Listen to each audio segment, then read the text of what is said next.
पक्ष की तरफ से भी बातें उठ रही हैं कि ये साजिश के तहत किया जा रहा है। इस पर आप क्या कहेंगे? देखिए, 13 बार इससे पहले भी एसआईआर हो चुका है। सिर्फ यह है कि अब की बार हो रहा है और भारतीय जनता पार्टी का शासन है।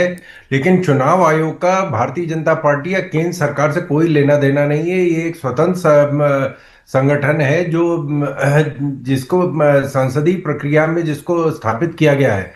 और ये कांग्रेस ने शुरू किया था, जो रिप्रेजेंटेशन ऑफ पीपल्स एक्ट सन 50 में।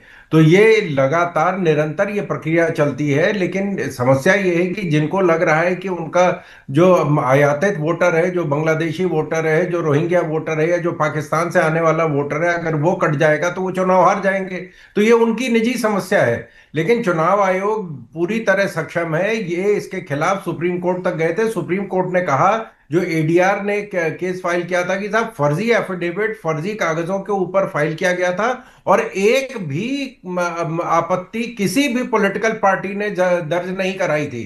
और सुप्रीम कोर्ट ने कहा कि बिल्कुल ये जायज है, कोई भी प्रक्रिया में अनियमितता नहीं पाई गई है। बिल्कुल सही ये प्रक्रिया हुई है, चाहे बंगाल में हो रही है, चाहे बिहार में हुई है, अब ये उत्तर प्रदेश में हो रही है। कोई भी विदेशी नागरिक भारत में सरकार को चुनने की अब उसको परमिशन नहीं दी जा सकती है। और कोई भारतीय नागरिक इससे छूटेगा नहीं। चुनाव आयोग पूरी तरह सक्षम है। चुनाव आयोग विदेश में भी जाके ऑब्जर्वर की तरह काम करता है। जब विदेश में चुनाव लड़े जाते हैं तो अब कम से कम चुनाव आयोग का अगर जिस तरह का अपमान किया जा रहा है, जिस तरह की बातें कही जा रही हैं, ये भारत नहीं विदेश में भी ये भारत के खिलाफ जाता है। तो ये कम से कम इस बात मान ले। और अभी